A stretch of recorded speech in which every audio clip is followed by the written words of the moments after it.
Je vais procéder à la remise des prix. Monsieur le secrétaire général du gouvernement, qui est là à divers titres, mesdames et messieurs les professeurs, puisque je comprends que ce matin, il y a beaucoup de professeurs, d'auteurs, des étudiants aussi, mais enfin, j'imagine quand même qu'un certain nombre d'entre eux sont en cours, même s'il est difficile d'imaginer des cours sans professeurs.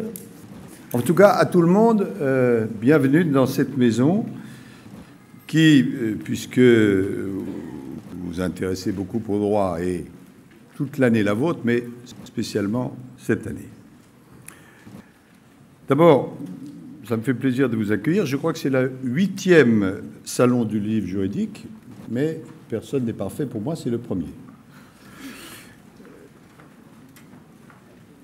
Monsieur Laurent Vallet, notre secrétaire général, m'a expliqué que ce salon, c'était vraiment une espèce de temps fort qui est devenu, pas simplement pour vous tous, mais aussi pour le Conseil, un événement très important. D'ailleurs, à vrai dire, au mois d'octobre, à Paris, il y a 2 événements qui tiennent le haut de l'affiche. Il y a la Fashion Week, et puis il y a le salon du livre juridique du Conseil constitutionnel, les publics étant légèrement différents. Je ne sais pas ce que sera l'avenir de la Fashion Week, mais en ce qui concerne en tout cas ce salon, nous voulons continuer avec vous. Je voudrais d'abord procéder à des remerciements. Le Club des juristes, qui organise ce salon en partenariat avec le Conseil, nous sommes attachés à cette collaboration et je voudrais en particulier vous remercier, vous, professeur Molfessis, qui vous impliquez très fortement avec vos équipes dans l'organisation de ce salon. Je remercie également les éditeurs. Cette année, je pense qu'ils sont une vingtaine à avoir répondu présent.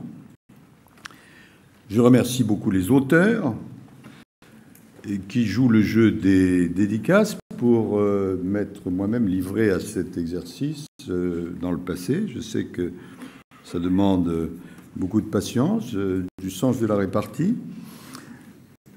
Et je remercie aussi les visiteurs. Je ne sais pas combien il y en aura cette année. L'année dernière, on m'a dit qu'ils étaient près de 2000. Et on les reçoit avec plaisir dans cette maison, parce que quand on a une jolie maison, il faut la faire partager. Et se rejoint mon souhait que le Conseil constitutionnel s'ouvre de plus en plus vers l'extérieur. Et c'est une très bonne occasion, de ce point de vue-là, que ce salon. Et puis, vous comprendrez que j'adresse un remerciement aussi aux agents du Conseil constitutionnel qui, en particulier, sur des aspects concrets d'aménagement des lieux, apportent une contribution tout à fait décisive pour que ce salon du livre soit une réussite. Je vais maintenant, sans vous livrer des réflexions profondes sur la jurisprudence du Conseil constitutionnel, procéder à la tâche qui m'a été impartie, c'est-à-dire remettre les prix. Je vais vous livrer le verdict du jury, dont je salue et remercie les membres.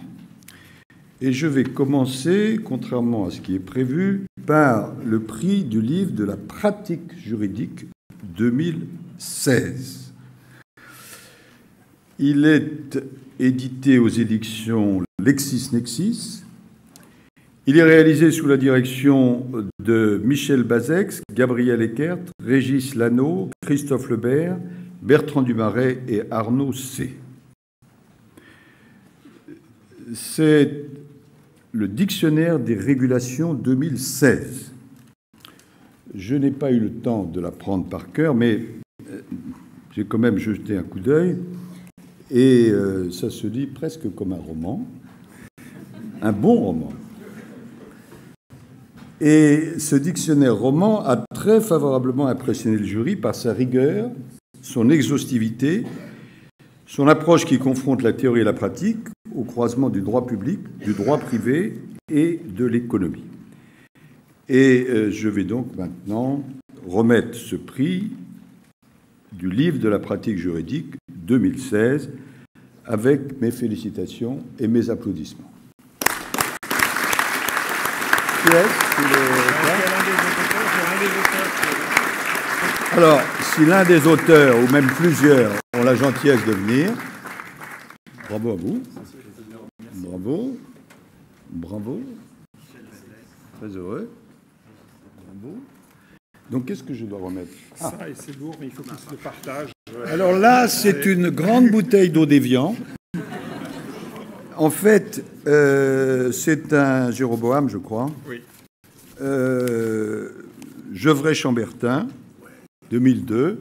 Ce Guillaume, qui est assez partial dans ses choix viticoles, applaudit. Ça s'appelle Gevrey-Chambertin 2002, Clos de la justice. Parce qu'il ne faut quand même pas trop s'éloigner du droit.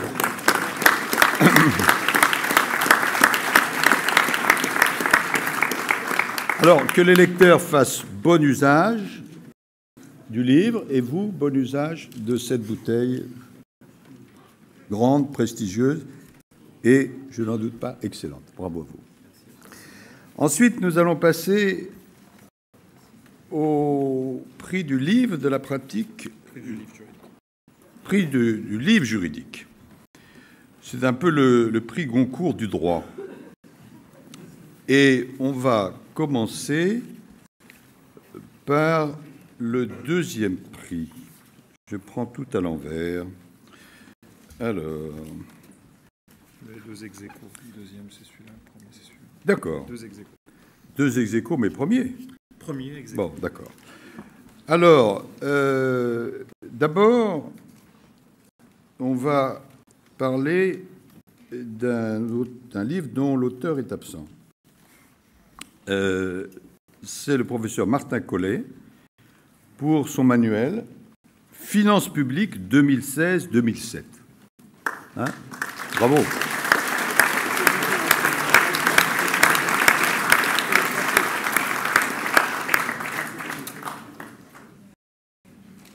L'éditeur, c'est l'Extenso, que je vais inviter à venir recevoir le prix. Il m'a été dit, je ne sais pas si c'est exact, qu'un service particulier de ce livre serait délivré à tous les candidats aux élections de l'année prochaine. Ce manuel a été distingué par le jury en raison notamment de sa très grande clarté, de sa précision, de ses qualités pédagogiques et de sa prise en compte du contexte européen. Donc, bravissimo, à vous. Voilà.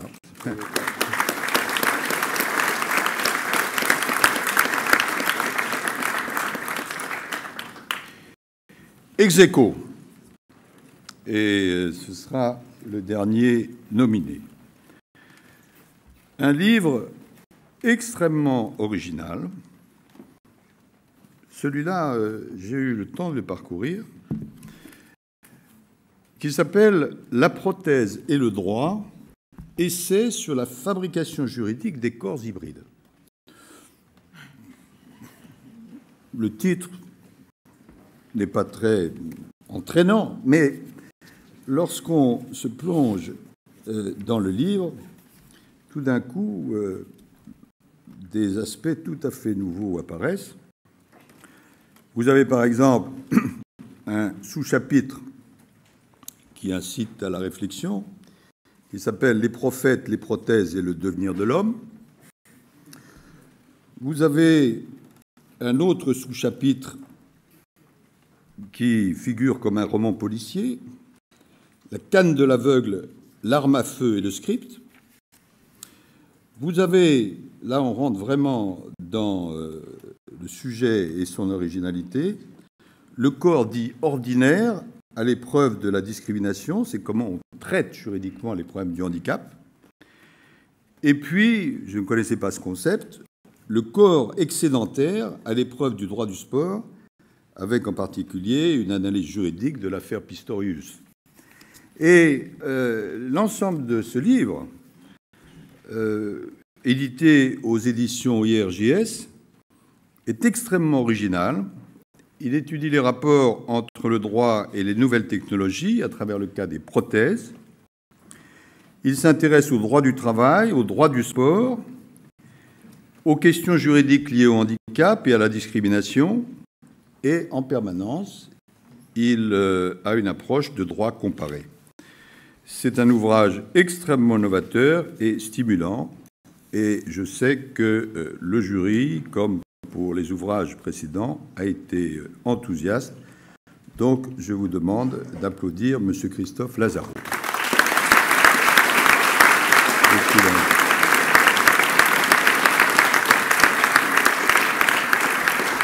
Bravo à vous. Bravo. Voilà. Écoutez, le plus difficile, en ce qui me concerne, du travail est fait.